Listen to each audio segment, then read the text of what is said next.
It's the same thing I got last time. Well, they didn't ask me that last time. I don't know. I just ordered a barbecue chicken wrap and that was that. No questions asked.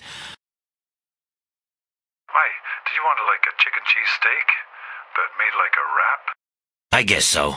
I don't know. Yeah, I guess that's fine. Okay, chicken cheese steak. Jeez Louise with all the questions. Now, let's see here.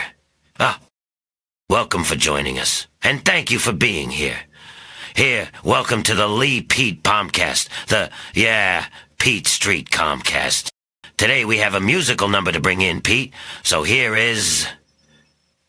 music. And it's played by... Claire de Lune by Claude Debussy.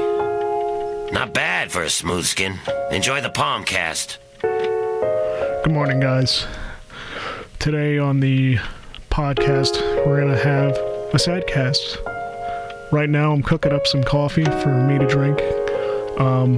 It's been a rough month, man. Let me tell you, like, Cindy, my beautiful girlfriend, just dumped me. I feel like such an idiot right now. I just got done crying in a porta potty for 40 minutes, but I'm back here. And then not only that, when I picked up my new ride, I forgot that I didn't know how to drive standard, and I had to take my dad's car to the recording today, and it's just destroying me right now. I'm currently in the bathroom peeing, and I don't know how to cope with this right now. I'm currently wearing a lavalier mic. I hope Liam doesn't hear this, because that would make me really upset. Me and Cindy go way back. I met her at Vans Warped Tour in 2011 at a Black Dahlia Murder concert. And then right then and there, I was like, hell yeah, that's my girl. She almost got knocked out by a 500-pound man, but you know what? I was there to take the hits, because that's what I do. I just take these hits. And you know what? That's what I'm good at. I'm just good at taking hits and being upset. So without further ado, let's begin the podcast.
Couple housekeeping items for you.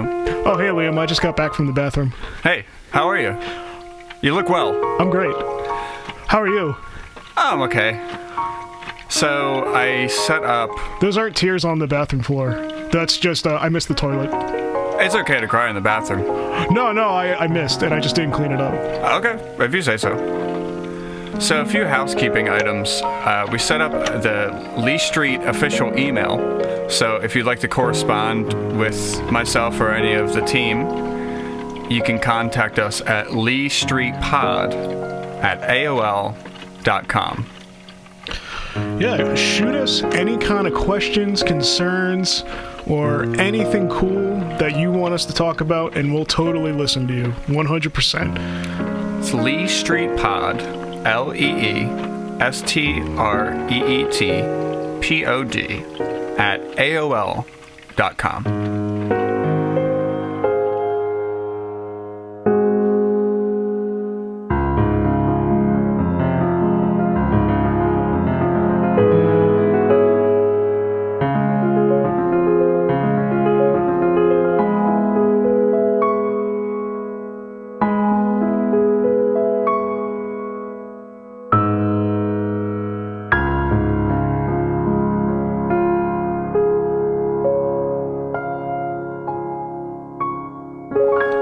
It's what you hear in like a hotel room.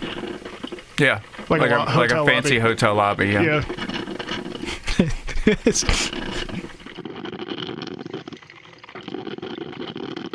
So we have a condenser mic on the coffee machine today. It's an Audio-Technica 3060 microphone. Vacuum tube driven, although the vacuum tube inside that microphone is very, very small. I've never seen it myself. I haven't taken it apart, but from what I read online, it's about the size of a grain of rice. It's designed for hearing aids. Very interesting design. I could see how a vacuum tube that small could be... I could see how that would be a useful thing, although when it goes... I don't know when it goes, but I'm not sure how hard it'll be to replace. Yeah. Another point of housekeeping, by the time you are hearing or watching this episode, the first Patreon episode will be up. So if you can't get enough of this, if this isn't enough for you, and you need more, you're an addict, and you need you need to just shoot it in. Shoot it right in. Yeah. And yeah, it's just me. I'll get Cameron. I'll get you for as many as I can. But I mean, you're needed here. This is more important. Mm-hmm. If you're foaming at the mouth for some high quality content, go check it out. It's low. It's not as high quality. Nah, man. This is the best. The Patreon is more of like if you... So the first Patreon, it's not... The audio is not as good as this one because I went out into the field. I recorded it on a beach. So... Oh, so you got wind getting picked up? Well, I did it inside of my tent. So there isn't a there isn't a wind problem at all. And the audio sounds fine. I did what I could on the computer to EQ it and everything. It doesn't sound as good as this, but... It's okay. I wasn't gonna bring like a nice mic out there, right? Okay. So it's a little lapel condenser mic I used. So cool. Yeah. There you go. Yeah, the weather's been so nice. So yeah, if you want to listen some more, you can watch that because I took some videos while I was there as well. So, and I think the coffee's done. I just heard a click. So I'm gonna get a cup. Same.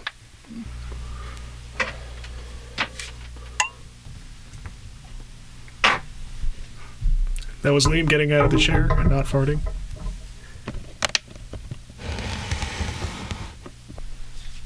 Could you hand me a napkin, please?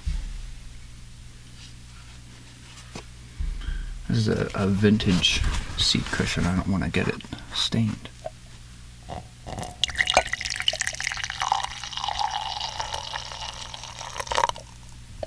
That's all I want. Do you want a full cup or a half cup? Half cup.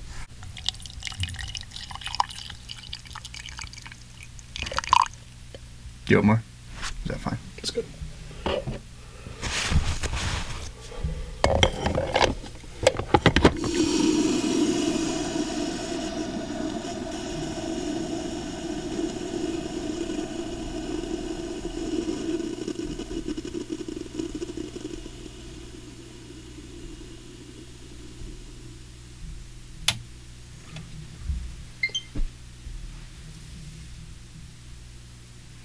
That was pretty good. The world is alive. Yeah, that was some good audio. That is going into the library, the eventual library. So this is Cafe Caribe. Caribe. I'm not sure exactly how to pronounce it. Darker blend, kind of chocolatey. A little bit, yeah. Yeah. My brother got me a going away present, and you saw it. He got me a 5-pound bag of coffee beans from Cuban Coffee Queen, which is probably the best. You're set for a while. You know, I should keep track to see actually how fast it takes me to drink it. Yeah. Maybe I'll actually keep track of that because that'd be funny to see how fast I go through 5 pounds. That's a lot. So I've got mad beef with the Cloud. All right. I saw half of it. And I think I may know why you're not happy about it. So, Yeah. in the cloud, there's an energy crisis Yeah. This is. on board. I know where you're going with this. There's an energy crisis going on Voyager. So, The next logical step. let me just give you an example real quick. So, for some reason, nobody has a coffee machine, and they need to use a replicator to make coffee. I guess they replicate the coffee beans and then they put it in some futuristic coffee machine, whatever. So, they have to use the replicator to make coffee beans. They can't find coffee beans out in the Delta Quadrant. And so they have to rely on ration packs and Neelix's local Delta Quadrant food, which isn't, mixed reviews, let's say. Yeah. So the main point of the episode is for Janeway to try to find a local star system nearby that they can warp to quickly to find deuterium, I think, or antimatter, or one of those. No, the first one. Deuterium? Okay. Yeah. Because they use that to power all of their extra systems, all of their non-warp systems. So that's the whole point of the episode, is this energy crisis problem. And there's this famous line by Janeway. There's coffee in that nebula. Because they find a nebula. I don't remember exactly how they find this nebula. Maybe Harry Kim picks it up on sensors or something. Or maybe Neelix knows about it. One of those two. I'm sure it's something similar. And I think Neelix was actually going to warn against them going it because Neelix didn't want to go in. He made comments to Kess about like, yeah, you know what? If I was like running this thing, you never look into a nebula. He made a comment like that. You're jogging my memory. Yeah. So Neelix is all for replacing coffee, replacing the replicator with local food. He's cooking. He's the cook on the ship. He's taken over the captain's galley. Yeah. Turned it into a kitchen. He's got this coffee replacement for Janeway, who, I mean, she hates, of course. I mean, I would too. So Neelix is very anti, let's make this work, what we have. But Janeway obviously wants deuterium. She wants her systems back. She wants to be able to use all the extra systems on Voyager without worrying about draining all of their precious, precious energy because they're not near Earth. They're very far away. And they find this nebula and they get readings of deuterium inside the nebula or something that they can use to harvest energy from. And while this is going on, the first thing I have a problem with is Tom Paris is using the holodeck. Yeah, him and that's during this whole episode. I knew it. Yeah, him and Kim. I was like, wait, they're having the before the main event of the episode happens and afterwards. There's an energy crisis at the beginning of the episode. It's a very clear crisis that's communicated through the whole ship, and then these two idiots are going around like in these holodeck rooms messing around. The bar, I like it. They're in a bar in France. Great, I love it. But it doesn't make sense with the episode, and I understand what they were trying to do. I'll take us through the rest. You only saw half? Mm-hmm. Okay, so Neelix has a problem with going in the nebula the whole time. He's just, I told you so, as soon as things start going bad. Because, of course, things go bad. Voyager goes into this nebula. They find this wall, and they just smash through it. And then they get stuck inside of this field inside the nebula. Turns out the thing's alive, and they have to shoot a photon torpedo at the barrier to get it open. Yeah, and they only have like a limited supply. They have like 30. Which they shoot way more than 30 in the series, by the way. They shoot way more than 30. Oh, they do? So there's a shuttle pod problem as well. I've seen videos of people on YouTube saying the shuttle pods don't add up. But that's neither here nor... You watched a video of a high-pitched guy being like, top 10 plot holes in Star Trek Voyager. Yes, exactly. Number 1, when I was browsing Reddit, we need to... I really think... we should make a video purely ranking the Prime Directive violations, but please keep going. Yeah.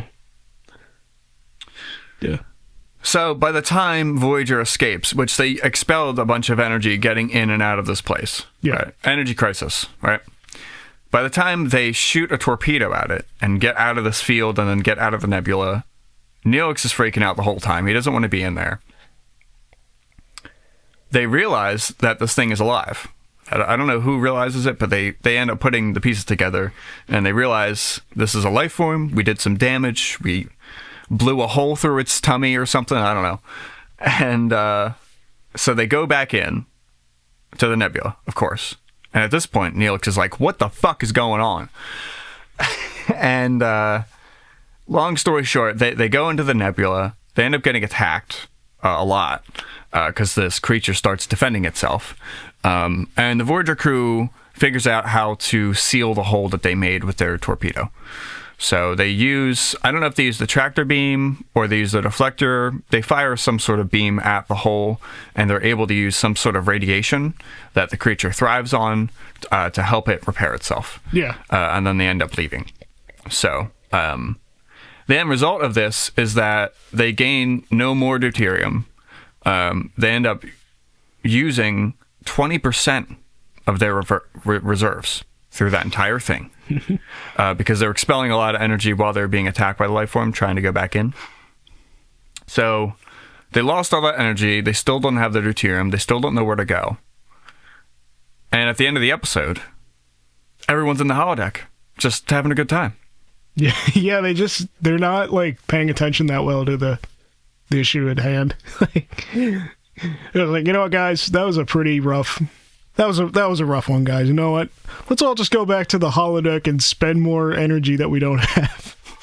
So I would imagine a system that you, and I'm probably thinking too hard into this, and I understand, like, the whole point. I do get the holodeck scene, because if you see earlier in the show, Harry Kim doesn't know exactly how to be, he doesn't know where the professionalism stops and where the familiarity starts with his crewmates, specifically the captain. Yeah, he's green, so he's very green, and Tom Paris is saying, like, hey, don't be too friendly with the captain.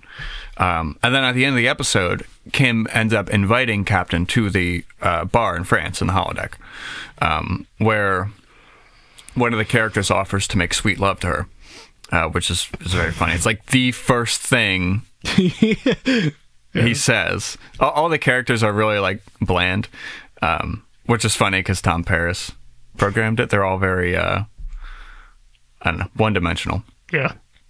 But he's like, I'll take you out into my boat and I'll make sweet love to you.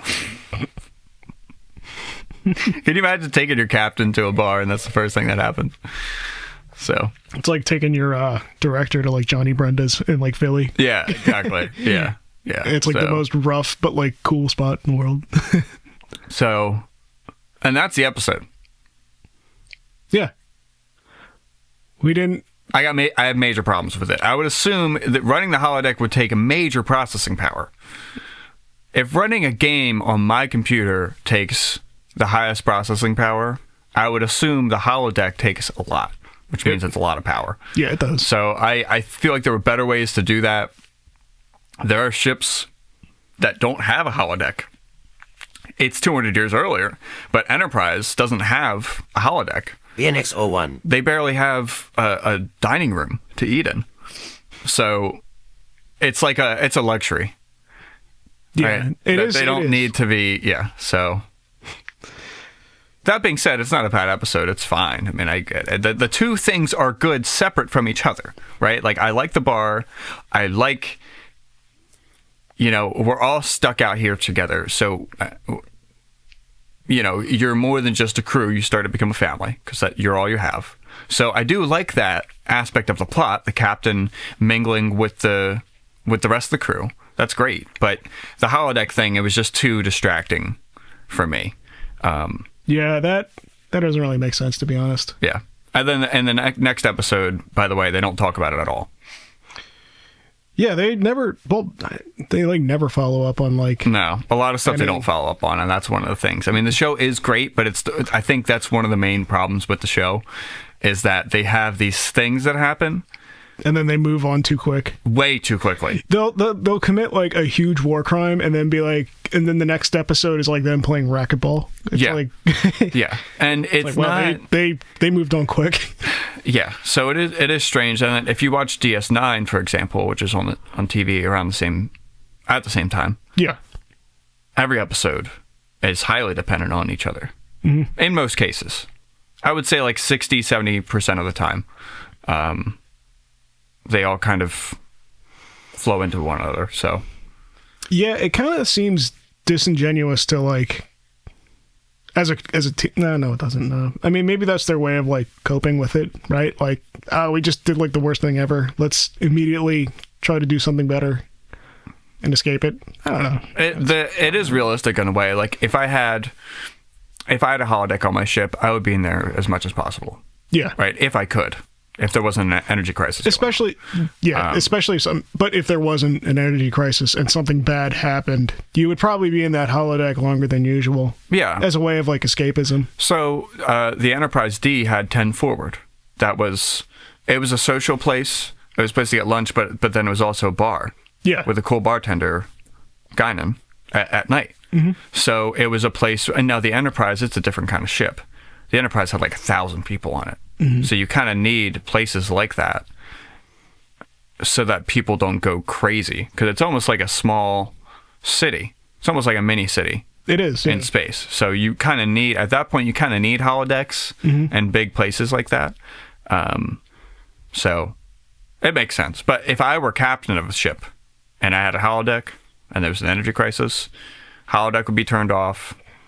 The doctor would be turned off unless it was absolutely necessary. No replicators. No one's replicating, golf balls or sweaters. You think it might just be like Paris and Kim are they're like just straight up like not paying attention well, like at all. Like they're kind of like the kids on the bridge, like right? They're in a Microsoft Teams meeting and they're saying yes for like 50 minutes, and then like 10 minutes they'll actually focus during the 1 hour long meeting. You think it might be something like that? Yeah. Yeah. I don't know. But they're the kids on the bridge. I mean, they're obviously not as serious as Tuvok.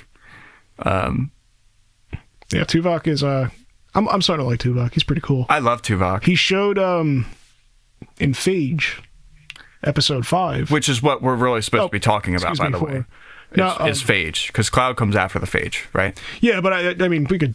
Yeah, I had an issue. I needed to get that out. Yeah, you had to get that out. I did. Off your chest, yeah. But you watched Phage in entirety. Yes. I like the sequence where Tuvok showed Janeway the medicine kit, and she, I don't know why, but visually it was cool to see her like. Oh, you mean Chakotay with the animal guide? Yeah. Yeah. Chakotay. Sorry, my bad. With the face tattoo. Yeah, Chakotay. Tuvok is the Romulan. He's Vulcan. Vulcan. Yeah, that's what I meant. Hey, close. They're distant brothers. Yeah, close enough. Sorry, I'm rattled. But like I like that sequence where Janeway's just chilling on the beach, and then she sees the little lizard. I thought that was like pretty cool looking, like visually. I never expected her spirit animal to be a lizard, but I think it's supposed to be unexpected. I think Chakotay said something like that. I like to imagine like if a lizard had a voice, it would be mildly shrill, but like succinct, which is kind of what Janeway has. That makes sense. Do you see Chakotay's? No. Because Janeway says, when she first hears about the spirit animal idea, she's like, I bet yours is a bear, because he kind of looks like a bear. Like, I think she says something like that. But I don't know if you find out what Chakotay's spirit animal is. I'm going to bet a falcon. A falcon? My mental bet is a falcon. I like that. I could see that. I could see him being a falcon.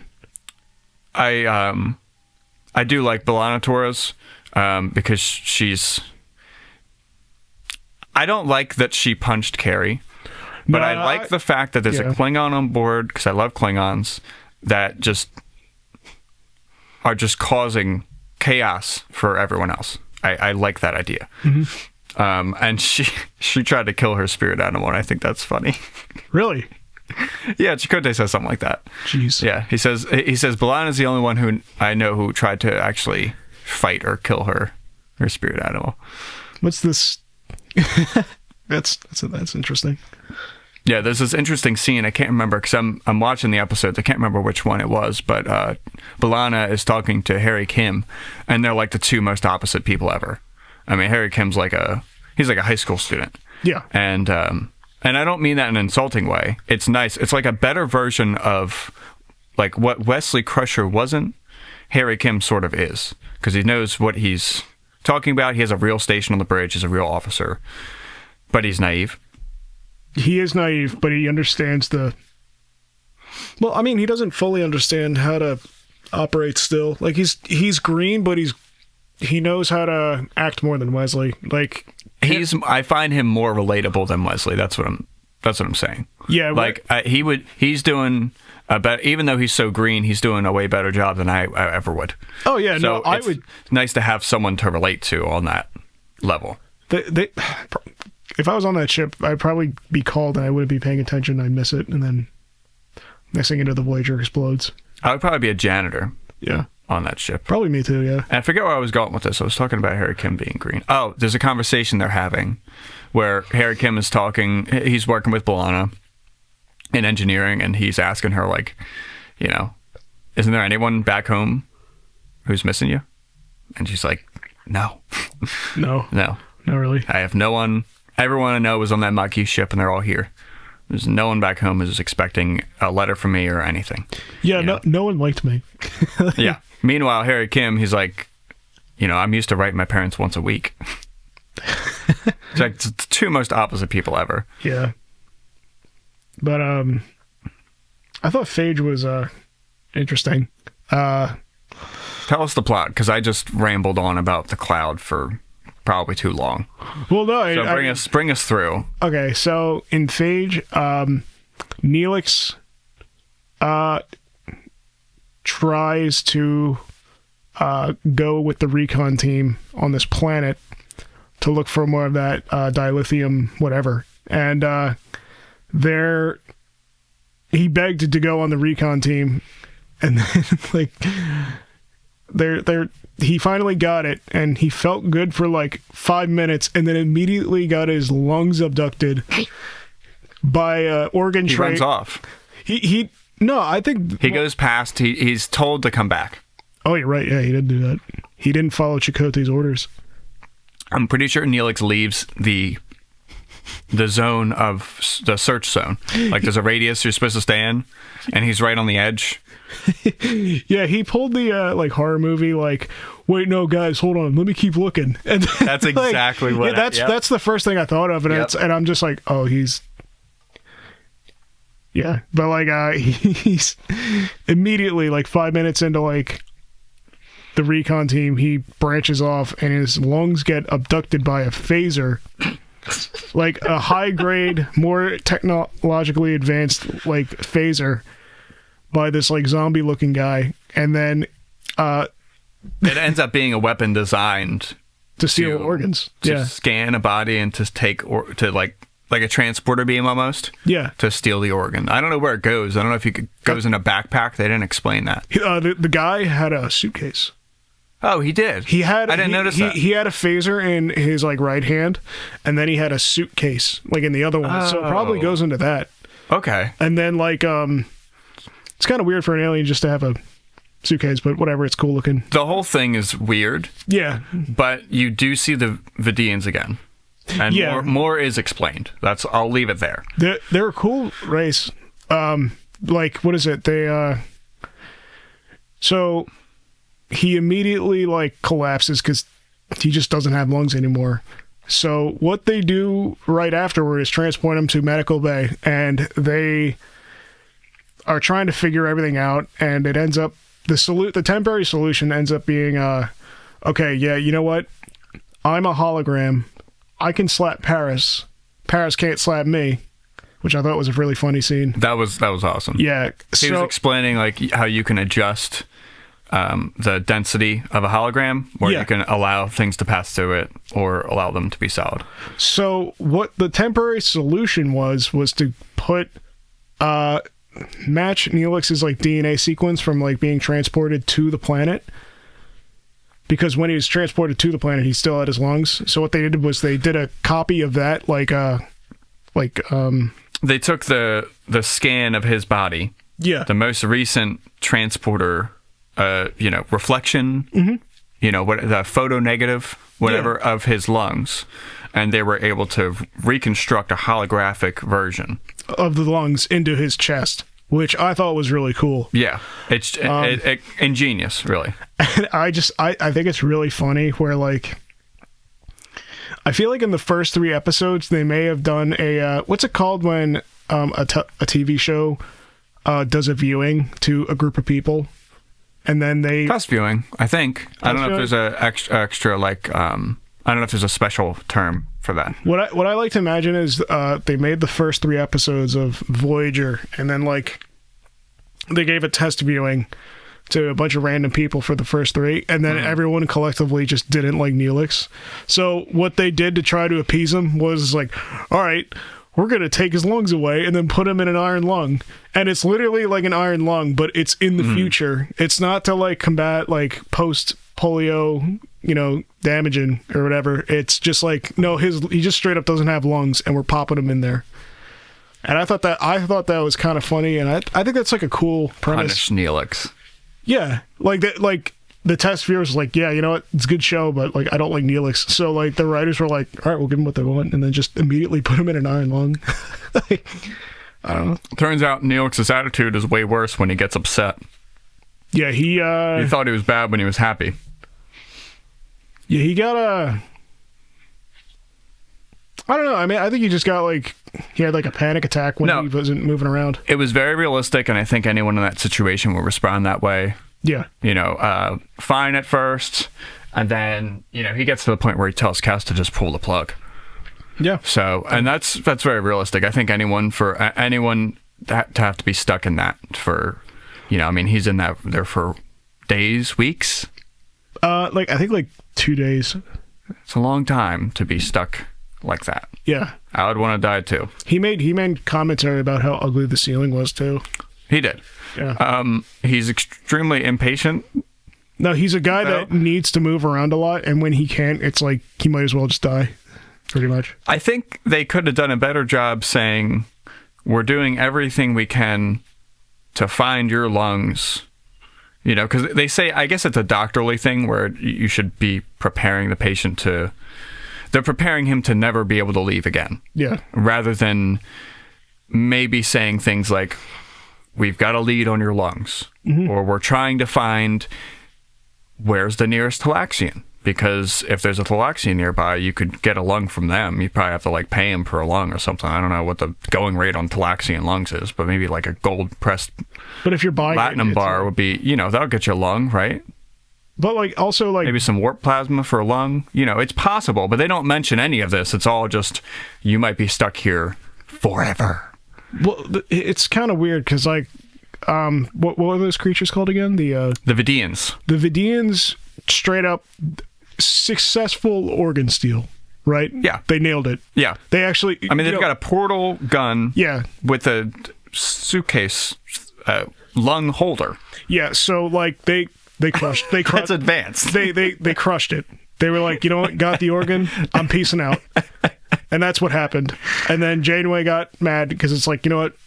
You guys are very lucky you can do that. We can't just take it back from you guys because we have a code. They find they have a facility down on that planet. Yeah. With extra lungs. Yeah, it's a store. It's not extra lungs. Extra parts. It's a depot, but for, like, organs. Yeah. And these Vidians, they talk about, hey, you know what? We need to steal these because we have, like, a very rare, like, almost, like, widespread, like, disease that we don't know how to, like, combat. They find their ship. Voyager catches up with their ship, right? Yes. And what happens is... they transport them aboard, I think. Yeah. Voyager went into this asteroid, and they got baited, and then there was, like, a mirror field or something where... Yes, I remember now. Like, this is, like, the second mention of, like, a mirror feature within Voyager. Yeah, what other mirror field did we talk about the mirror field before? What am I thinking of? I'm thinking of 3, maybe. 3. Remember 3 when they were in the mirror time? It involved time where they went back, and then that's when civilization was happening. And it was like a mirror thing. Wait, no, there wasn't. There was also Torres and Janeway were in the ship, and they had to figure out which was the correct one going into the wormhole. That's right. Because one of them was a mirror. Okay, that's right. I was wrong. Sorry. So yeah. They so the asteroid is filled with... I'm having deja vu right now. because I feel like we've talked about this before. But we didn't. No, we didn't. But they end up going in the asteroid, finding the Vidian ship. But there's so many reflective surfaces in the asteroid on the interior of it that you can't tell. There's like 50 Voyagers and 50 Vidian ships. Yeah. So they end up firing a super low level phaser beam, which ends up shooting around the whole place. And they use that to basically see, you know, where does the phaser beam stop? And wherever it stops reflecting, they can pinpoint that location. Yeah, and it stopped on the Vidian's ship. The true ship. That's when Paris... I'm pretty sure how it works is Paris operates the vehicle, the ship, and then Kim has, like, the targeting system. You know what I mean? So Paris, you know, rotates, and then Kim targets them on the ship, and then they get pulled. With the transporter. Yeah. And they start interrogating the Vidians. And you find out that they have this rare disease where they just have, like, cell death. Like a very slow one over time, and if they don't find the right organs, which they need, they die. And they have this duo system, I think. They made a small comment about it. So it's these Vidians work in twos. One of them has to, like, understand what the other Vidian needs, and it works both ways. And then when they find out what it is, they make it the objective to go find it and take it, which is what happened to Neelix. And I kind of don't like the ending to the episode because, like, you know, they save Neelix, whatever, but, like, they save Neelix by...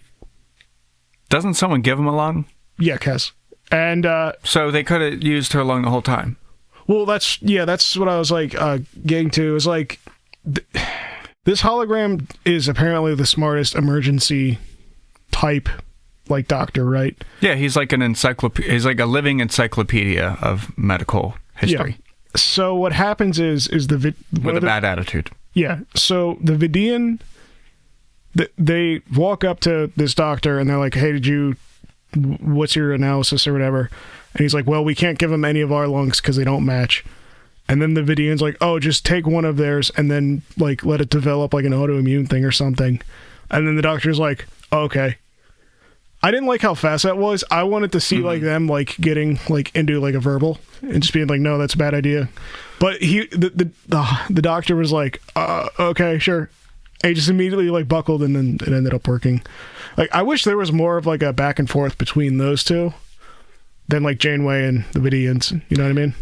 This would have been too dark, but I would have loved to see Janeway struggle more with the morality of taking the lung out of the Vidian, killing him just to restore Mr. Neelix. Would have loved to, you know, because she does the right thing. She obviously wouldn't do that, but to see her almost do it would be interesting. That would have been cool, yeah. Maybe she goes through with it, but Chakotay has to stop her. Yeah. Something like that. The captain has to be somewhat stable. Yeah, that's true. Yeah. You know, but of course, you know, you want what you can't have, right? Yeah. And there are plenty of episodes where the captain's morality is questioned. So it's a good one, though. It's unique. I mean, getting your lungs stolen, that kind of sucks. It does. I do agree, though. I mean, the way that it's nice that the Vidians were able to offer some sort of cure for Neelix.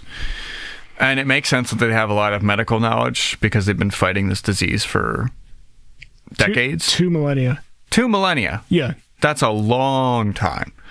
So you think they would have developed a cure by now or would have been all killed by now? But yeah, at least they can cure other people, right? I guess, yeah.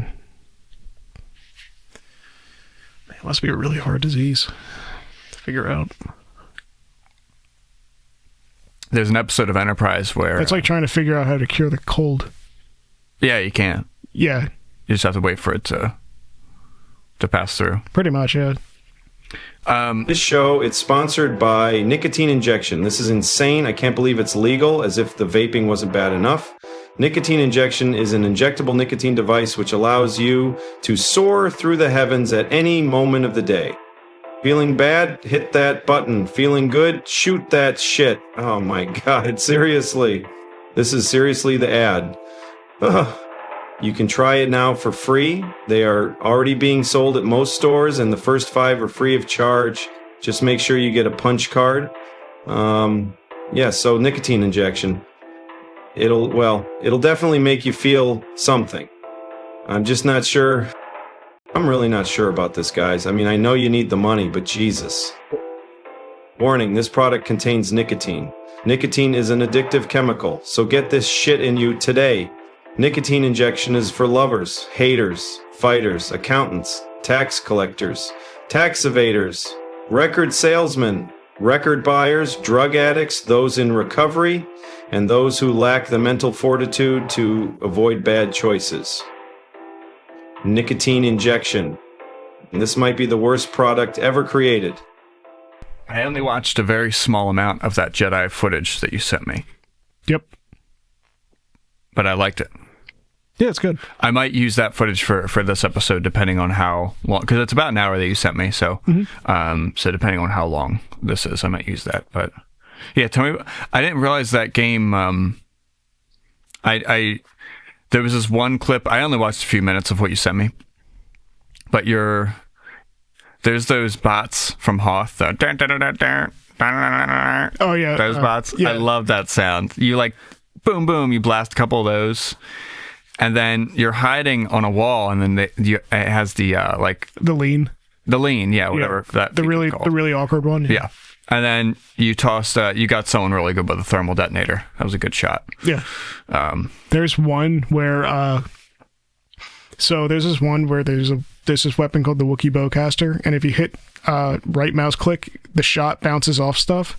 Oh shit, that's awesome. There's one where I bounce a shot off a ceiling and then off the floor, and it hits like the heel of like a stormtrooper, and he spins like 20 times and moves like 5 feet to the left, and it's insane looking. When did that game come out?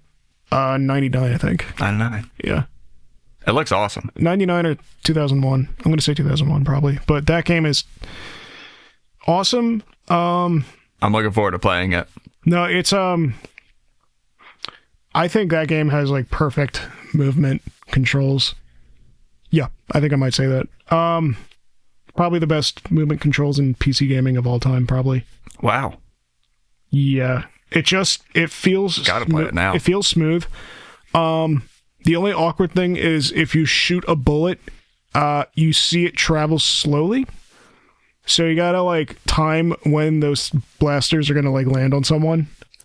Is that dependent on the blaster you're using? Like, are some slower than others? Yeah, I think so. Okay, that makes sense. Yeah.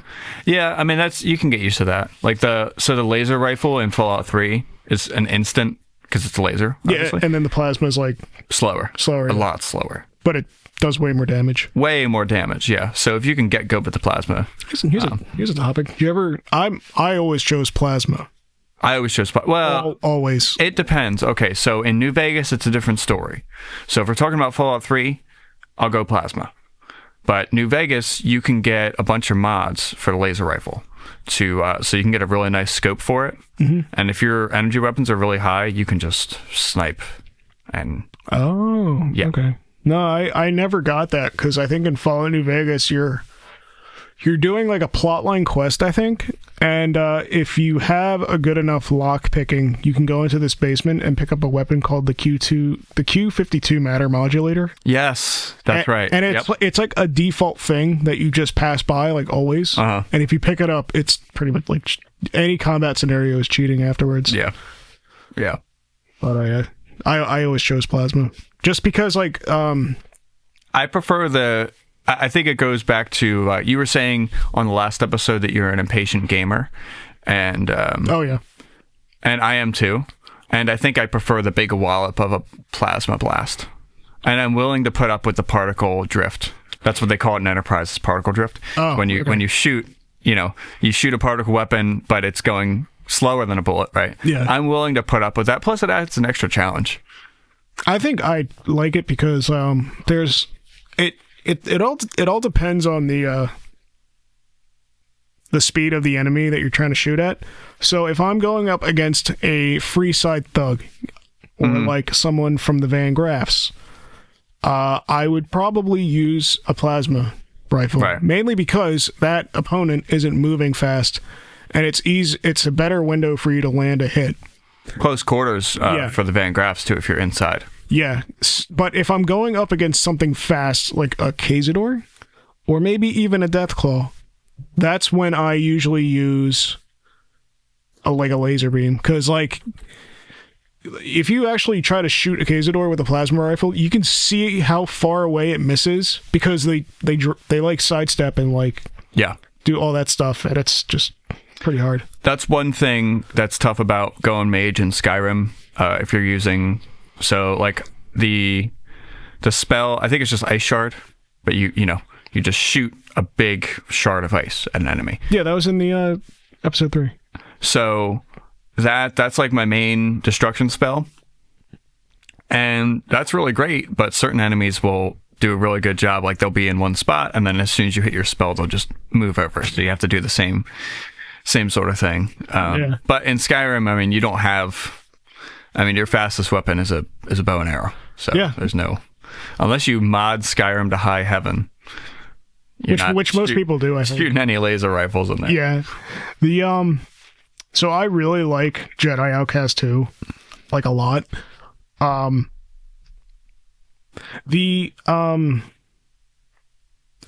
the first 3 levels of the game, you're going up against stormtroopers who are slow. They miss their hits. Mm-hmm. You can easily kill them. Typical. And like chapter or episode 4, you get your lightsaber after getting force powers from the Valley of the Jedi, which Kyle Katarn only knows the location to. But what happens is there's a dark Jedi named Hassan who's literally a dinosaur, and it's like a bipedal, like human, like scaly kind of like a lizard person. Yeah, but he has the head of a T-Rex kind of. Cool. And Dragonborn. Yeah, they are called his crew, like the bad guys, are called the Remnant. And what happens is on episode 3, Kyle has his sidekick and girlfriend Jan Ors, and she gets captured. And what happens is they fake her death so that Kyle gets mad enough to go back to the Valley of the Jedi to get his force powers again, because the Valley of the Jedi is a location where you can, the Force is really selective on people, right? If you go to the Valley of the Jedi, if you go into this like centerpiece of like yellow matter or whatever that like makes you float, you get force powers immediately. So it's like a location where people just walk up, get force powers, leave, and they're fine. But you have to get yourself there, which is no easy task, I would imagine. Yeah, and it requires like an ancient map and all that they talk about in the previous game. You gotta know somebody. No, like it's like all the somebodies are dead, so that you have to rely on these ancient maps to like find the Valley of the Jedi, and like Kyle's the only guy that like knows how to go there. But what happens is Daesan gets his sidekick, I forgot her name, but she pretends to kill Jan in a cargo ship. But all she did was like probably bop her against the back of the head and she screamed. Kyle thinks she's dead. So what happens is he gets mad and goes to the Valley of the Jedi to get his force powers back to destroy Daesan and the whole army, the Remnant army. This was But that's what they wanted. That's what they wanted, because now Daesan knows where the They followed him. They follow him, yeah, and then they are like, okay, well, we know where this valley is now. We're going to build an army, and we're just going to start sending these apprentices over called Reborn to learn force powers, and then we can tell them to, like, imagine just getting, like, a huge, like, force power buff on, like, your entire army. That's what they do. And then they just build this army, like and they try clone force. Yeah, imagine, like... clones with force powers. Yeah, pretty much. That you can command. Yeah, and it's a really cool premise. And you later find out, like, oh, they didn't kill her. They pretended to so that you could... Yeah, it was just a plot to... Yeah. And get them to go there. What happens is like, another side plot of the story is they... In the first level, actually, they discover this resource called cortosis. And cortosis, it's basically a material used to block force powers. So what happens is they find this resource, and then they're like, all right, where are all the mines at? They go to those mines to mine it, and then what they use the cortosis for is to build body armor of this material that blocks force powers. So later in the game, you go up against higher level Dark Jedi that just are full plate, like covered in it, and you can't use force powers on them, and they're really, really good, and they're hard to fight, and, you know, it continues, so. The better you get. Just because you have the Force doesn't mean you're special. Yeah. Someone else has the anti-Force or something to block against it. That's pretty cool. Yeah, but I wanted to get back to the original thing. There's this, so right when you get your lightsaber, right when you get your lightsaber and your Force powers. My light Mercury sable.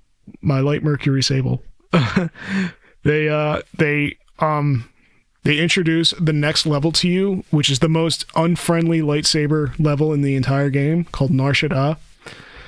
And what basically happens is you walk into this bar, and it's a bunch of thugs by this guy named Relo Baruch, who, like, what's his motive for, like, being evil? Oh, he just wants money, and it's really in your face. Mm-hmm. But like, you're introduced to these enemies, called the what are they called? The guy that Han shoots. Greedo? Yeah, you know Greedo? His race? Yeah.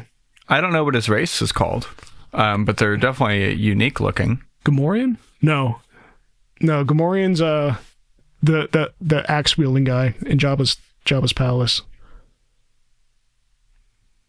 But you're introduced to these thugs that have weapons. Rodian. You're introduced to these enemies, which are Rodians, and they all are like riflemen that have like snipers that you can't block with your lightsaber, and they're really far away.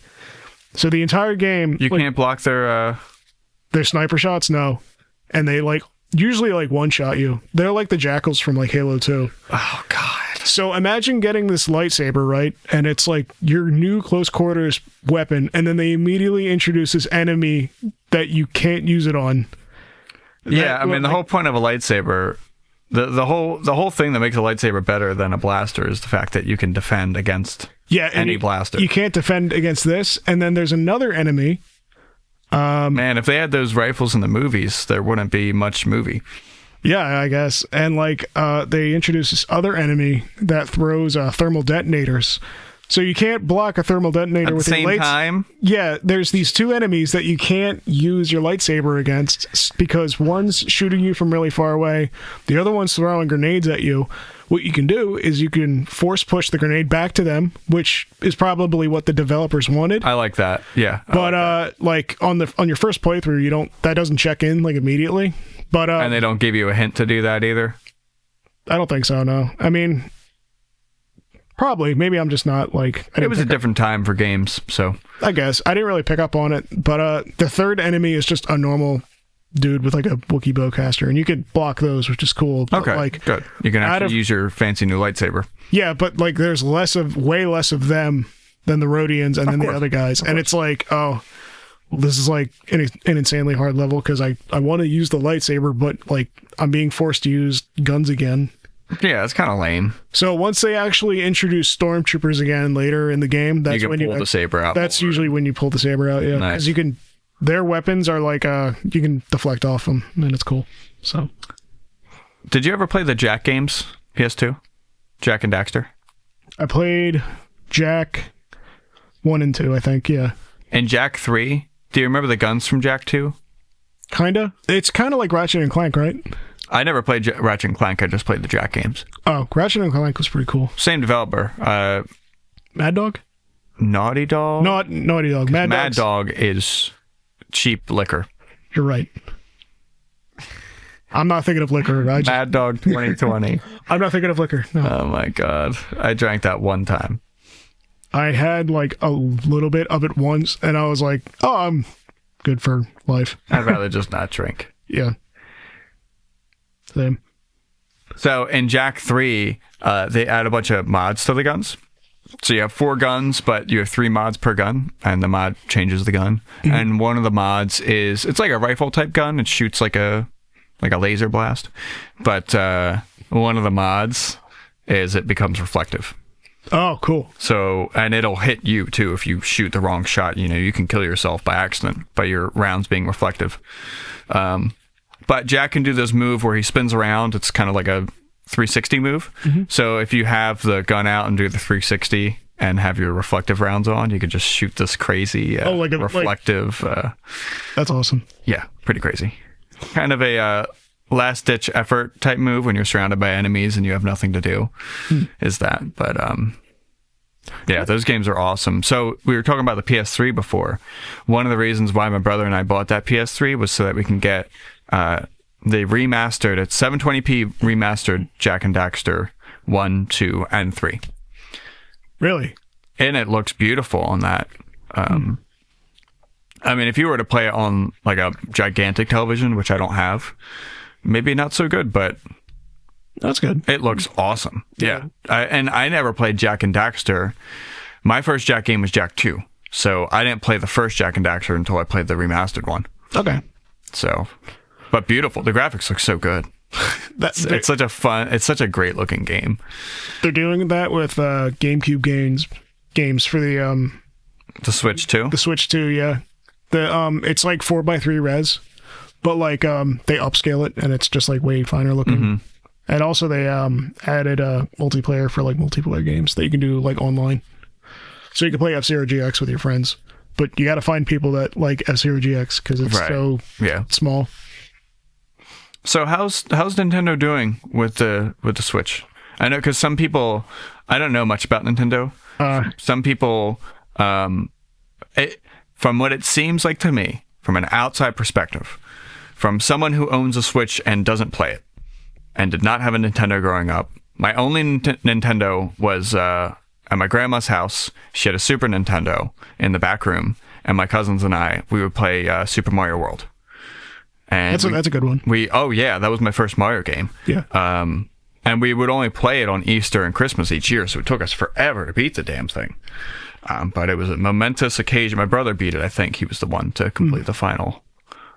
So, from an outsider Nintendo point of view, it seems like people either love them because they're like with the Nintendo program, or they hate them for things like I mentioned to you, like the 3DS canceling the eStore on the 3DS. Yeah. So certain games aren't accessible anymore. And then, or having to pay extra to play a game that you already own because you can't emulate on the Switch. Or, No, you can. You know, or, well, you can't. I'm sorry. You can emulate on the Steam Deck, but you can't emulate. You can't emulate on the Switch. Oh, shit. Sorry, my bad. He went there. Don't look at it. It's fine. So I knew we were going to get to this. Put AK-47 shots in the background. So you tell me what the deal is with the Switch 2, because you probably know more. Because like I jailbroke my 3DS for fun to emulate stuff and to get games you can't get on because the store doesn't exist anymore. You have to jailbreak it, which is stupid. But my Switch, I'm afraid to do anything extra with that because the device can just get bricked. Yeah.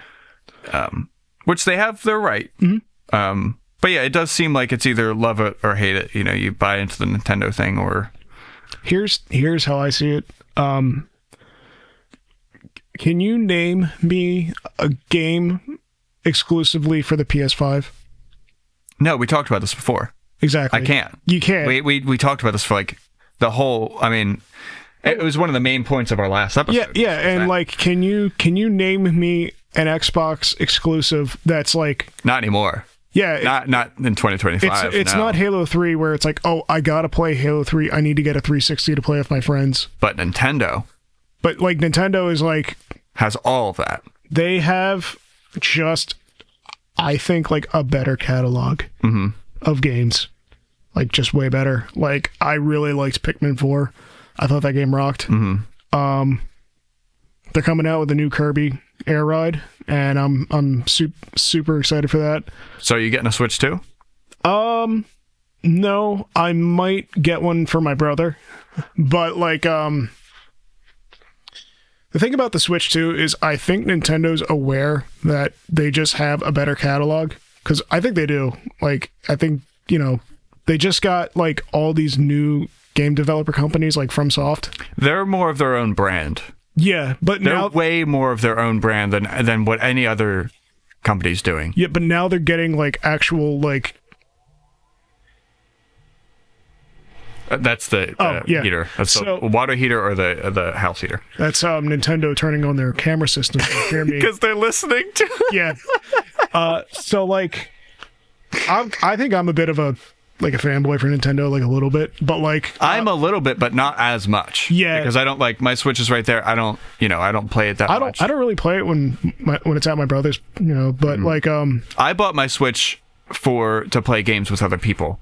I bought it for Pikmin. From multiplayer. Me and Alec, I think, split. We were just like, let's just... We need to keep playing Pikmin. Yeah. That's like... That, to me, is like... That I really like that world. I remember you guys playing that game. Like, my first memories of being in your house. Yeah.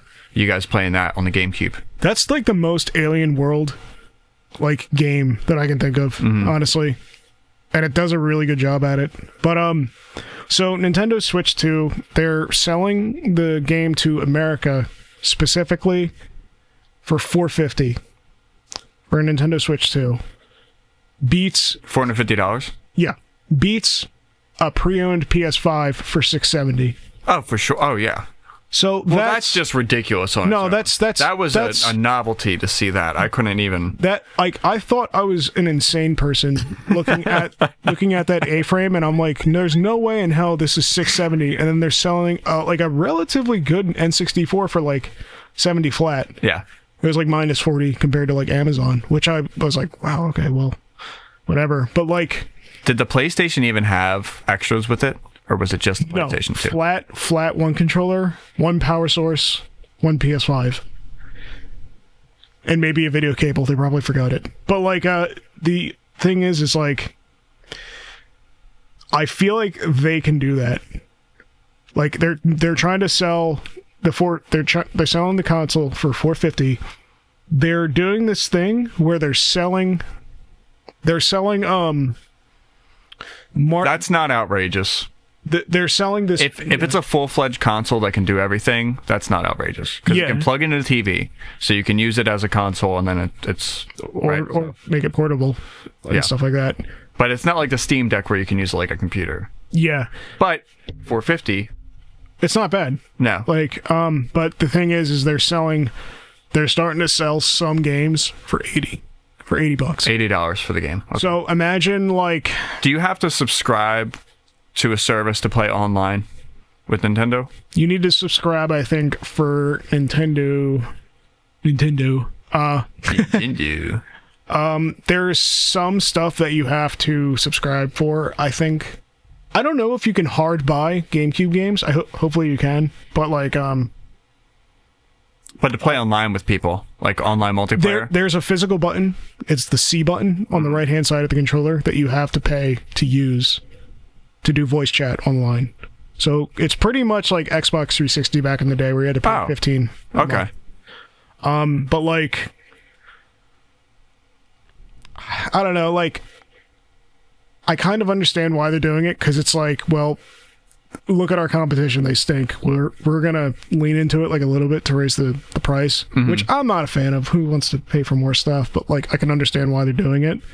But they're selling to America for $450, and the Japanese only version, because they're not affected by the tariffs that are coming out soon, which is why I'm getting a new car. Because there's a 25% tariff increase after April 3rd. Which it is now. But they're selling it to Japan for $330 USD. $330 USD. Wow. Yeah. And I think that's why people are like annoyed, but like that's something Nintendo can't control. It's Nintendo, it's a Japanese company. What do you expect? Yeah, I know, but I think people are annoyed. If I have an American company and I make something in America, the people around me, like the closest, if I make soap and I sell it to my neighbor. That's going to be cheaper than shipping my soap to Australia. Yes. So I think it's right. I mean, they could do whatever they want. I think it's this thing where like I don't like to. I like that image of the guy in the fedora with a Switch Joy-Con, and he's just like, what's that image where it's like him defending like the $1 billion company, and he's like, "Don't worry, I got you." I'm trying to not be that, but I am a little bit. But I see both sides of it. Like I started off by saying I really don't have a stake in the game. Yeah, I don't care. I don't hate Nintendo passionately like how some people do. Mm-hmm. I understand where they're coming from in a certain way. And you are right about, I mean, Nintendo is a brand of game in general. Yeah. Where you just don't get that type of, It's also this thing where, like, I think, like, GTA 6 got released, or it got announced, and they're selling the game for, like, $100. And it's like, all right, that's... And their argument is you're going to play it for a long time. And it's like, well, I still play, like... my old games that were like 60, 50 back then. So Baldur's Gate 3 came out last year. Yeah, and I'm still playing it. So you can't, you can't really compete with that sort of the density of that game. Yeah, is insane. So you can't really make that type of statement. Plus, and I don't want to kind of rehash things that we've talked about before, but I mean, I tuned out of GTA after GTA 5. I like because when GTA 4 was better than GTA 5, I was like, okay, whatever magic was going on here is obviously gone, and it's gone somewhere else. So I don't expect anything out of GTA 6. No, me neither. I don't expect much out of. I'm trying not to expect anything out of Elder Scrolls 6 because Skyrim might just be too perfect. Skyrim is a good game. I'm not. To try to make, and I don't blame them, and I'm kind of taking the conversation away from Rockstar, so I hope I'm not derailing what you're trying to say. No. But with Skyrim, maybe they knew how amazing it was at the time, maybe they didn't. I don't know. But to try to outdo that game, it's like next to impossible. So I don't really expect Elder Scrolls 6 to be... I don't know. I don't expect it to be better than Skyrim. Yeah. Like, I mean, what do you do when you peak? Like, what do you do when you make the best? When you peak, you just stay there for like 20 years still, right? Yeah. No. But like, I think their argument for making the game $100 is, okay, so GTA 5, people still play that like 10, 12 years later. Why not just... if they're going to play that for 10 years or 12, they're going to do the same for GTA 6, so we're just going to make it $100 flat rate. Mm-hmm. But then, like, they're going to, like, later down the line release, like, DLC and then make that, like, 40 each. That's my bet. So does Rockstar have microtransactions in their games? I think they do, yeah. Where you can pay real money and wear, like, a hat in the game or something? I think you can do that, but also, like, they have a PC port and people just mod, like, anything they want into the game. Like, you can make your character fly around the city like Spider-Man. My point is if you're releasing DLC they have to pay for, and you have microtransactions, you don't need to pay. You don't need to charge that much for a game, especially with the, I mean, I'm hating on GTA right now for good reason, but there's a lot of people who are just going to buy it. Yeah. Because, like, I am going to buy Elder Scrolls 6 no matter what. I'm going to buy it. I'm going to prepay for it so that it downloads and I can play it as soon as possible, no matter what, because I'm just that type of fan. So they're going to have people doing that anyway. So, it's just a cash grab for people who are going to. And, like, if you do the math, like, is there someone sitting down doing the math? Like, okay, what is that cash grab person? How many people are going to buy the game no matter what we do? Take that number. How many people do we estimate aren't going to buy the game? Like, how many of those people are we going to lose by raising the price to 100? Okay, and if the math works out where they don't lose that many people, then fuck it. Yeah, like, they sell for 100, and then guess what? Every game after that is $100 too, because it's not just a one-time thing. It's GTA 7, 8, 9, 10. Maybe it turns into the Fast and Furious of the game thing, and it just gets more sad as it goes along. Yeah, like But Yeah, it's a new. It's not just a one. It's the new. They're trying to raise a new standard for a certain type of game, which isn't even that good. I don't think it is either. I mean, I think like GTA is. It's a huge map with not a lot in it. Yeah, that's it. And there's no redeeming qualities either. No. Like, if there was something new, innovative about it, or if there was something really interesting about the story, or about some of the characters in the story, or if there was just something that made it not an absolute bore to be inside. I mean, a video game is supposed to be fun. It's supposed to be an escape. Mm-hmm. It's supposed to be like a hyper version of reality. It's not supposed to be worse. Yeah.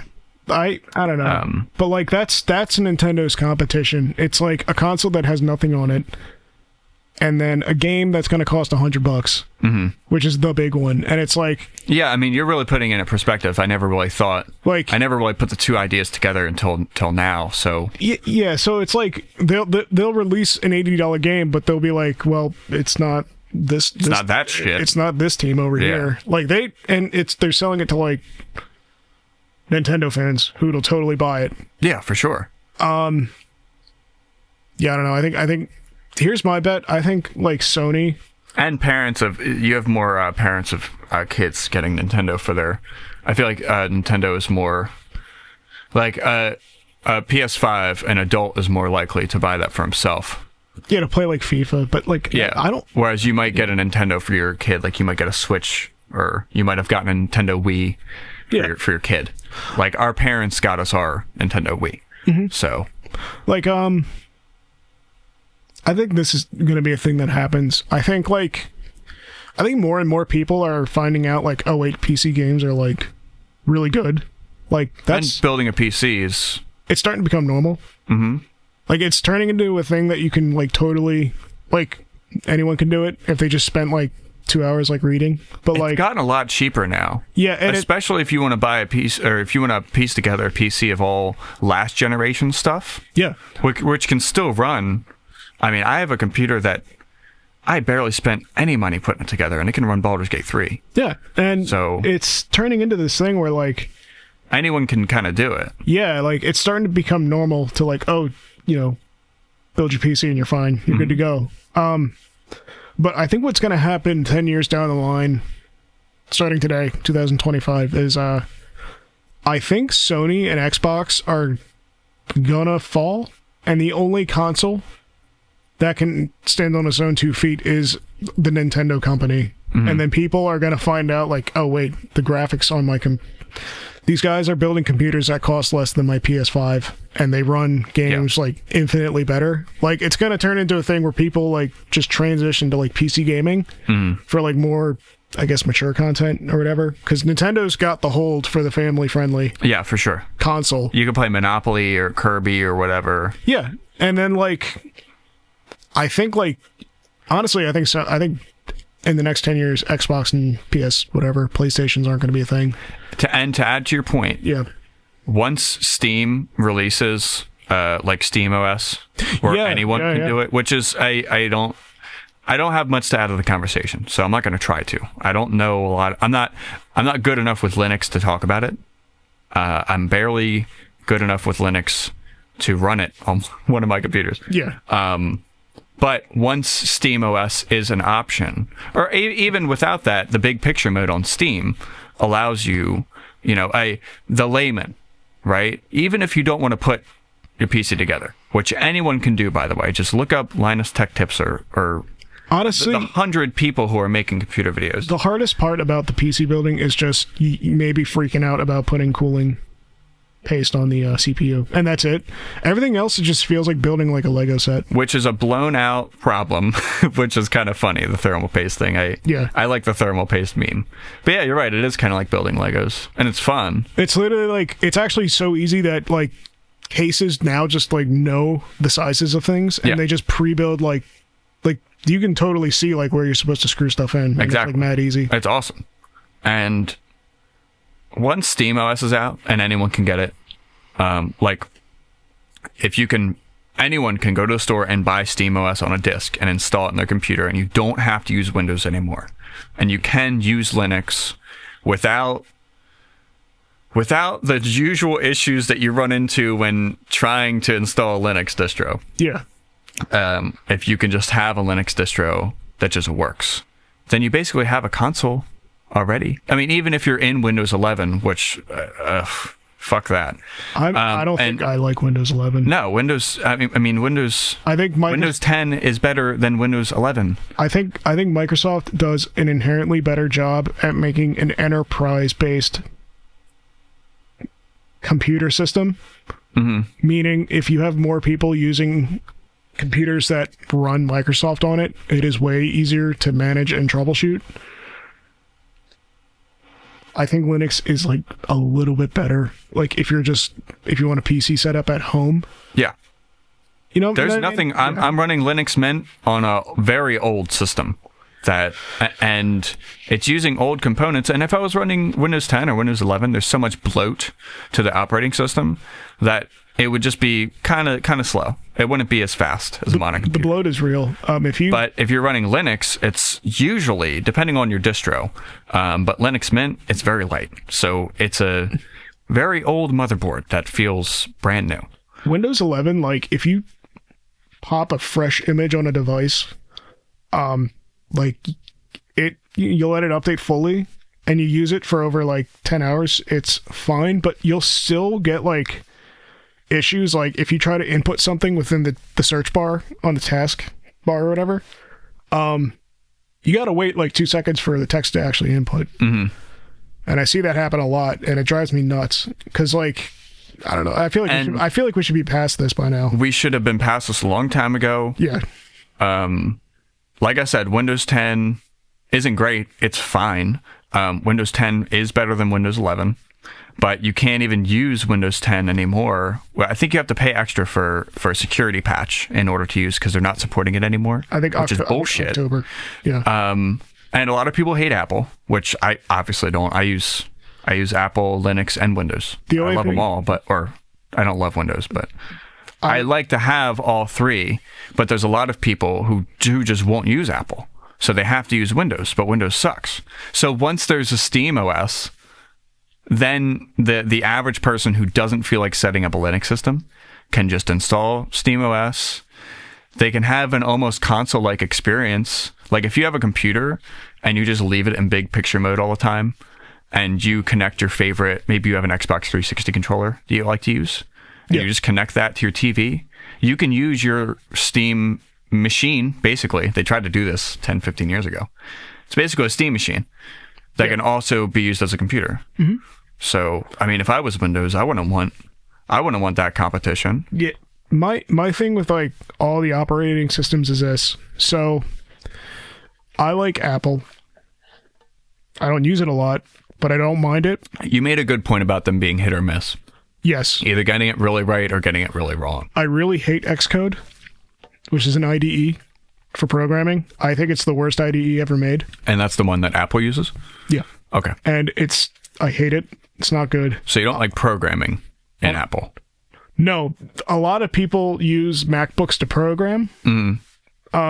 Because there's something about it that's better. I don't know what.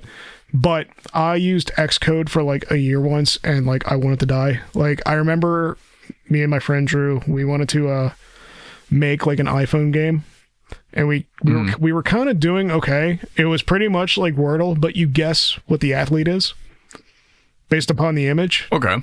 And I remember writing this thing out for like months, and like I really got really close to like finishing, and then Xcode released a patch where, imagine like trying to define a variable, like that gets changed. So fundamentally it changed. Yeah, it fundamentally changed, and like so all my work just like went down the toilet. And like if you stared at it for like hours on end, it's like, no, you gotta like rewrite the whole thing. Like yeah, I would give up at that point too. That probably just, that's so annoying. Like I know like I'm not a good programmer. Like I'm not, like I can write scripts and stuff like that. That's whatever. I can't do any of it. But like programming, like, oh, what's a thing someone can use daily? Like I'm not good at that, like at all. I like hardware. Hardware is pretty sweet.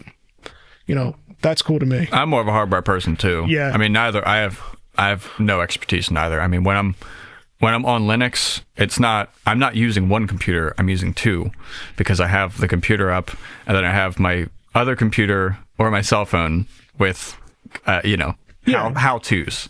Because I don't, even doing something simple, it's not so simple. I like to eventually get into software, right? But like right now I'm liking hardware a lot and I'm fixating on that. But like Xcode, just like I remember like my code getting changed and like every single line I wrote just like errored out. And got PTSD from that experience. And I was just like, no, I'm not doing this. This is not, I hate this. There's probably way better ways to like write, but I don't feel like learning it now because after that I was just like checked out. If I were to do it, it would be to write a video game, but that is something in the back of my mind. I think for writing a video game, I would want to write the story first. Yeah. And then see like, okay, what exactly is this? Like, is this a video game or is what you're writing a book? Like, is it better to be, or is it a script for something? I don't know. But yeah, that won't be something I try for a while. I had fun in Gary's mod. I was very late to the Gary's mod game, because everyone got into Gary's mod when it was new, 15 years ago. When they were making machinimas, yeah. Yes. I really love that stuff. Me too. I was like the early days of YouTube. Yeah. Fantastic. I got into Gary's mod 2 months ago. So I made a racetrack. And that's what kind of got me thinking about making my own video game was that.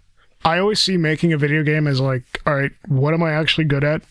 I'm good at none of it. How do I spend 2 years working on it and then release it? I could see you like I could see you actually being able to complete your idea for your video game with grandma's, Oh, the rail shooter? Yeah. Yeah, like I could see that. That would be fucking awesome. I want to make it like low maintenance. I want to try to. The one cool thing I want to do is try to get like a, you know how Kojima, he has like bodysuits, and then when people want to act, they just act in the bodysuit to animate themselves. Mm-hmm. I want to do something like that, but like the art style is like low poly, and then just, I'm not doing low poly because I think it looks cool. I just want to do it because like I don't want to make like a PS5 game and the game runs terribly with texturing that I don't know what to do with. Yeah. I'm just starting small, and then that's just it. But or like biting off more than you can chew, and then you don't end up finishing the actual game. Yeah, that happens a lot. Yeah. And it's just like I need to like play this as conservative and like safe as possible, which is what I'm imagining. The risky thing is figuring out how to use the animation thing where you track people's movements with the bodysuit. That's it. But yeah. But like yeah, I really so like Apple is like, I like the OS. I like the system where like I just have an iPhone and like those two devices just talk better between each other. I think that's what people like with Apple. You have to, maybe a lot of people are coming from Windows. Yeah. So you have to learn new shortcuts on the keyboard, slightly different programs, and like I think the Apple operating system is beautiful and it keeps getting better. And I think the new processors are really awesome because bouncing down these huge audio tracks or when I export the videos, it takes time, but it's it's really fast. Yeah, but it is an extremely hit or miss. Yeah, but you have to either love it or hate it because, like, I had an Apple computer and an Android phone for a while. Yeah. And because, it was my first, Apple computer, I was just trying it out and I bought, cheap used one. But once I got, had an Apple computer and an Apple iPhone, I started to understand like, oh, okay, this is all sort of interconnected. Yeah. And you don't get that experience with Windows at all. I mean, maybe if Windows had more success with the Windows Phone, which they've canceled at this point, which is really stupid. The Windows Phone was amazing. Yeah. That was competition with the iPhone and Android. During that, explosion of the iPhone 3G when everything was new, I don't know. That was very stupid of Windows to They cancel. I don't know. Windows Phone was like Windows 8 that actually worked on a cell phone. That's a hard sell. With the tile, but it did. With the tiles and everything.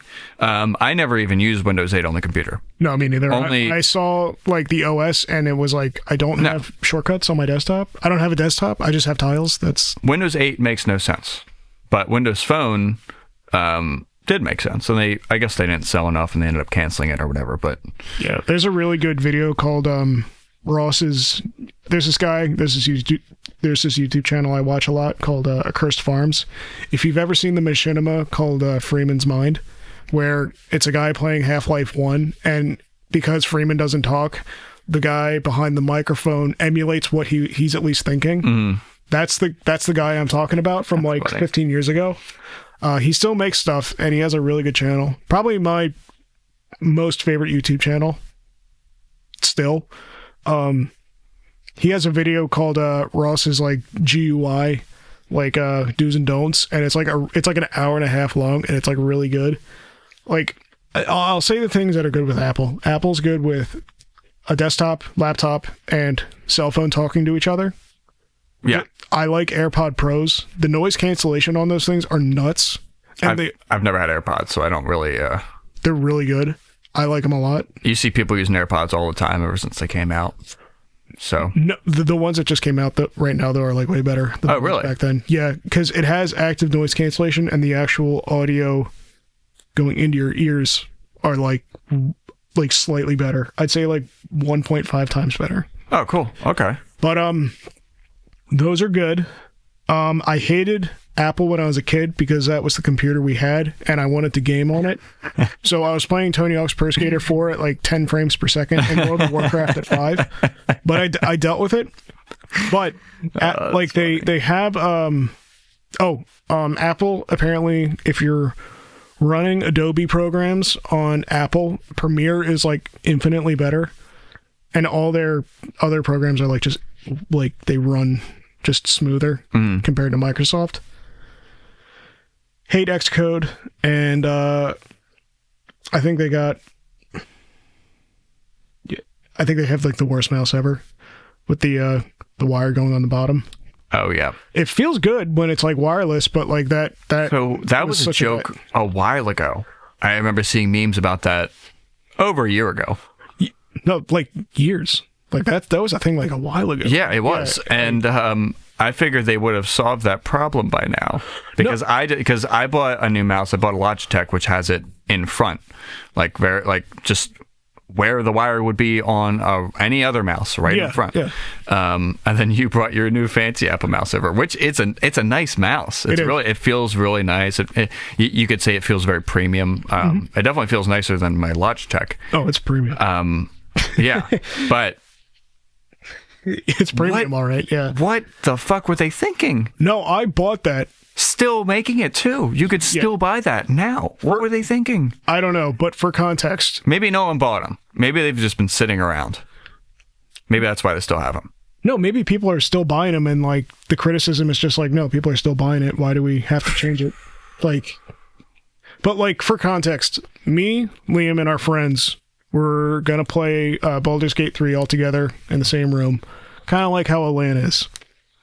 I use sometimes my Apple AirMac or whatever, like the really thin one, to remote into my main system at home using Parsec, and then play the game on my computer in my apartment in my friend's living room.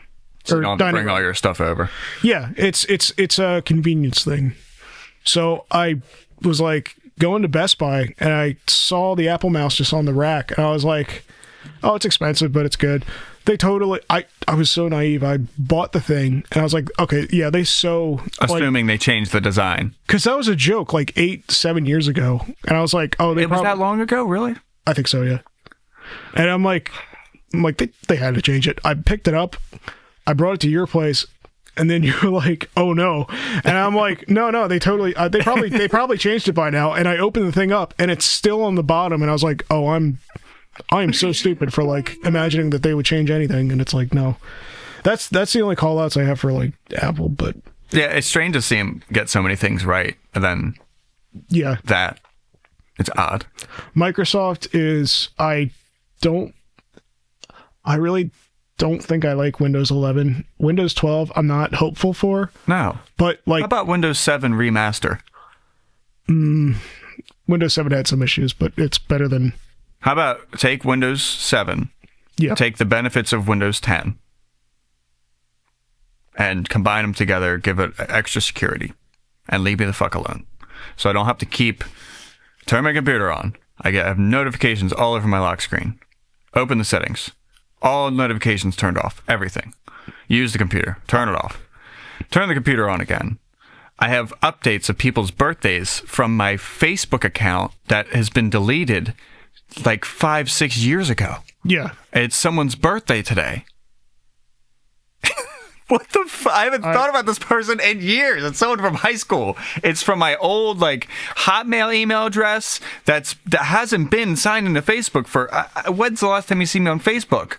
What the fuck? I deleted mine in college. I'm getting these notifications for, and I turn it off every time, and eventually you just, you got to look for something better. That's how I got to Linux. It was really, Apple's always had my back, and I do use all three, but at this point, for the past few years, I've only used Windows as it's like a dirty street that I don't want to go down. I'm like, all right, I'll go there. I'll go to that part of town. I'll get what I need and go. Like, that's how I feel about using Windows. But plenty of people are using Windows at work every day. No, but I think Windows is the best work computer.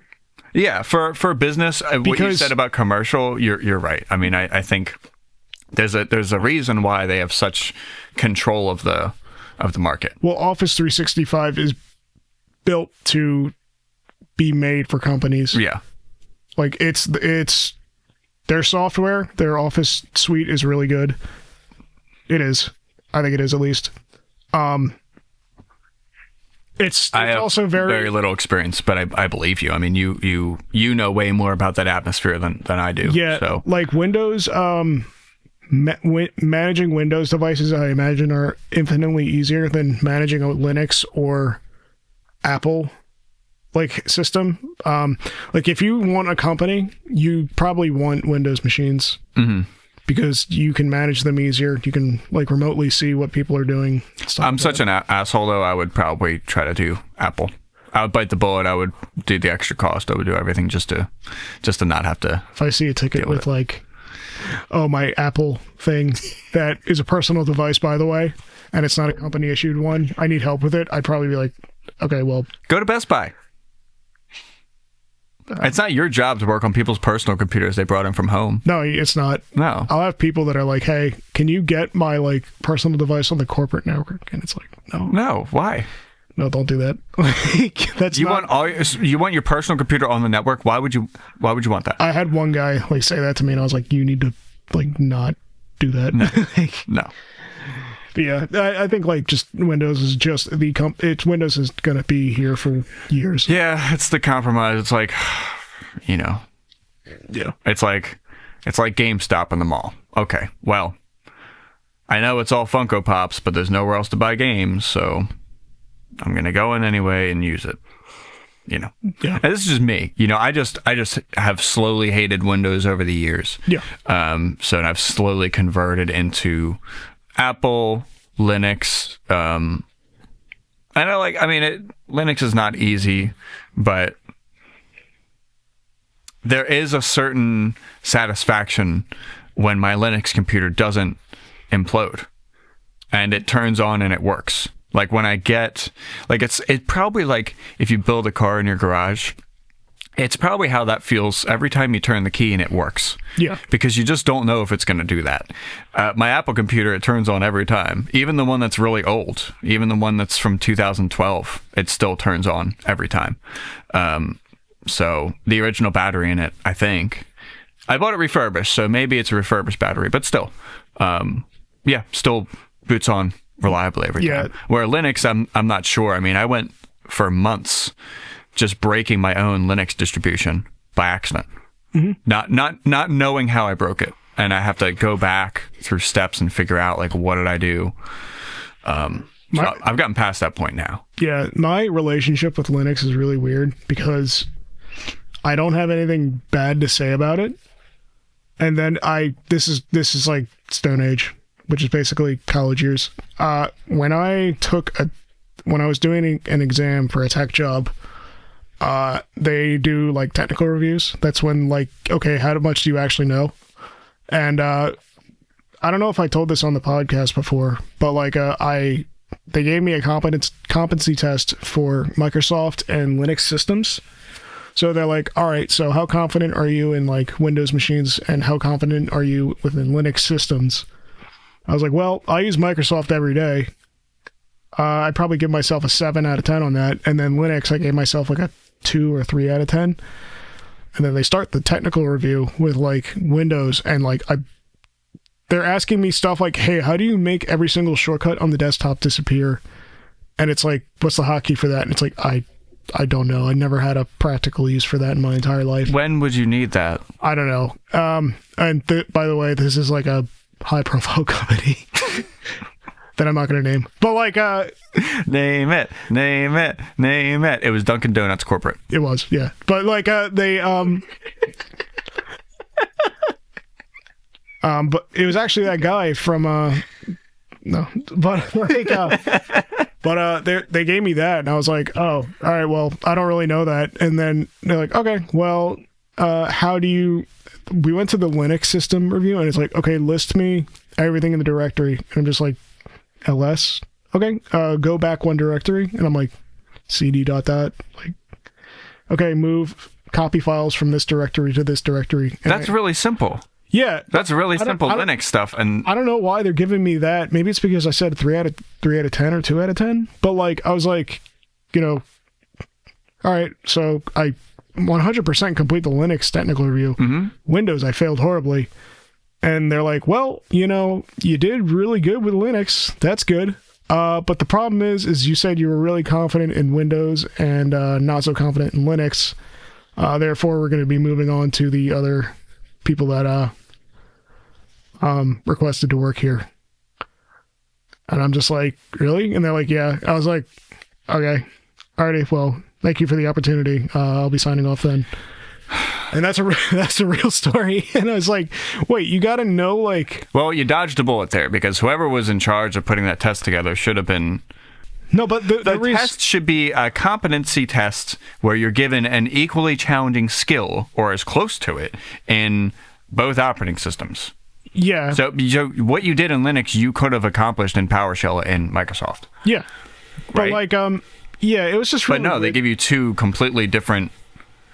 Like, I'm just wondering if the guy just saw scores from another associate and then was like, okay, well, we're not keeping this guy if this guy has better scores. It was probably that, looking back on it, but like, the way they said, okay, well, you were wrong about being confident in the OS that you were confident in, and because of that, we're not going to let you join. And it was like, okay, fine. Whatever. I would say the interview process was flawed. Yeah, a little bit. Yeah, a lot of it, I'd say. But again, you probably dodged a bullet there, right? Yeah, definitely dodged a bullet there. Yeah. Lucky you're not working at Dunkin' Donuts corporate. Yeah. Oh, man. Brutal. Yeah, so I don't really have any I don't have anything to say about Linux on the bad side. I mean, it's just a very weird relationship. I do. I wouldn't say it's a bad side, but I understand why people give up, because... Yeah, I mean, you can do... If you're in the wrong forum and you're typing in commands... you got to research the command before ever inputting it. You do have to do a lot of reading before you do any Linux, so maybe that's why people don't like it. It's because you have to read a book, or in my case, it's forums. It's like I tried a bunch of different distros out. I found my favorite one, and then you're in the forums for that distro. So I think I'm slowly giving up on forums. Yeah, well, I used to be super into like Stack Overflow and like forums and stuff, and now it's like the Reddit problem. I take it with a grain of salt, because I can't really take most of this information seriously. Right. So it's like a cursory glance at this point. But what's nice about Linux Mint, and I haven't used this feature yet, but they have an integrated chat They have an integrated Linux Mint forum chat inside the operating system. Yeah. So you can communicate with other people if you have a specific issue. And Linux people are the type of people to actually help you. So yeah, I think they're just they're like Canadians. They're just nicer. Yeah. Well, they've been through the hell of setting up their own system. Yeah, it's a relatability thing. Yeah. Yeah. Yeah.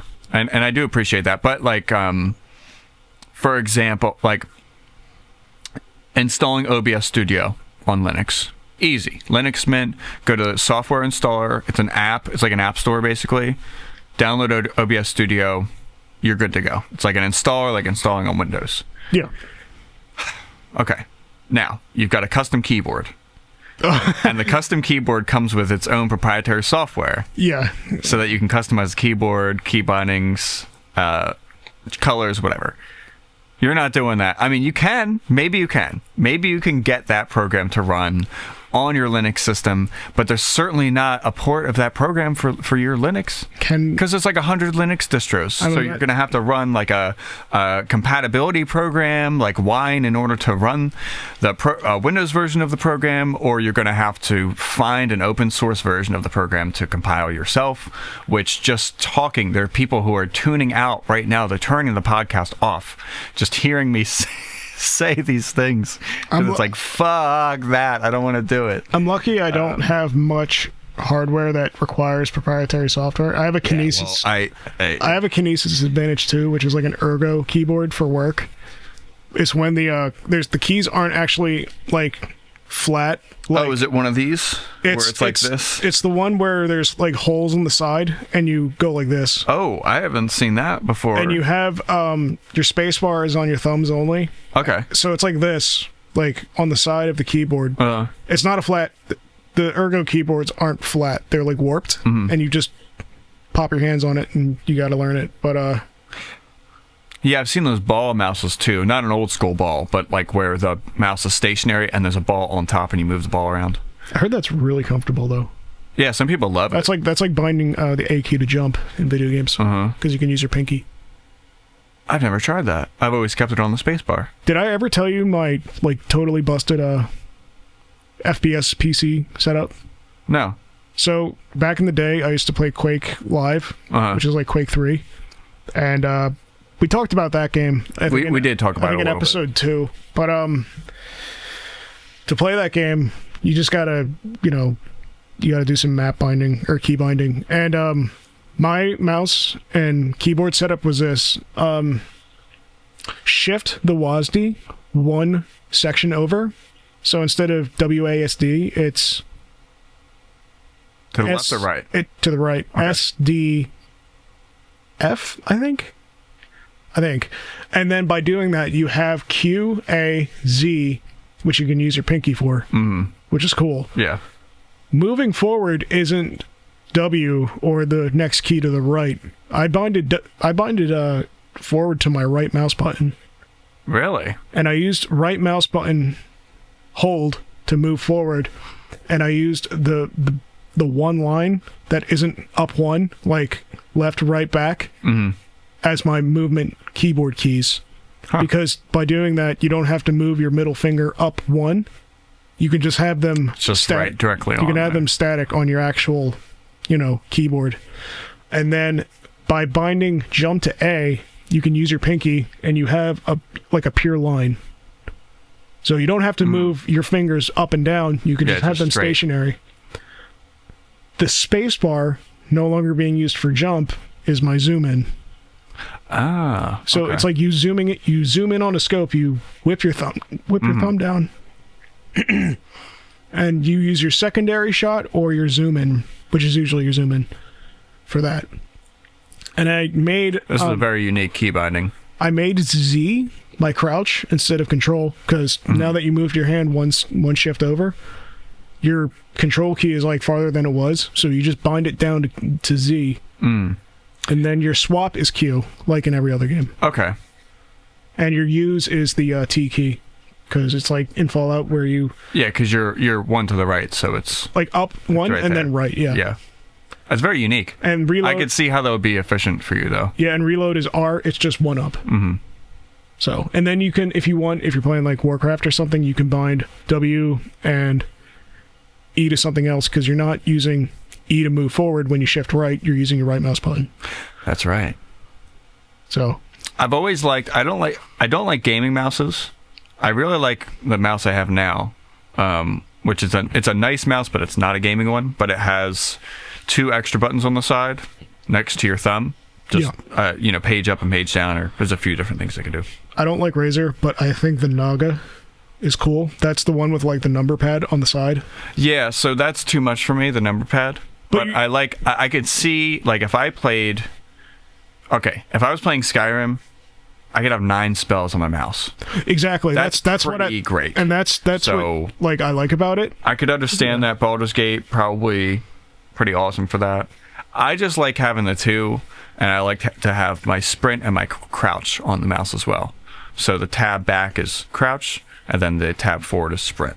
Oh, okay. Or I'll put my sneak crouch key is usually C.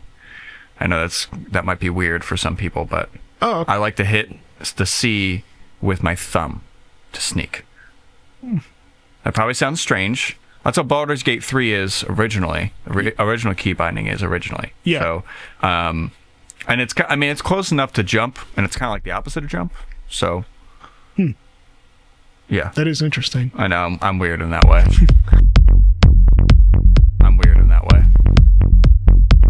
At this very different scale of life, Yo, sick track, Lee. our body attacks the very DNA of invading bacteria. You're listening to They provide shape to neurons. Bacteria by Techno Wobble.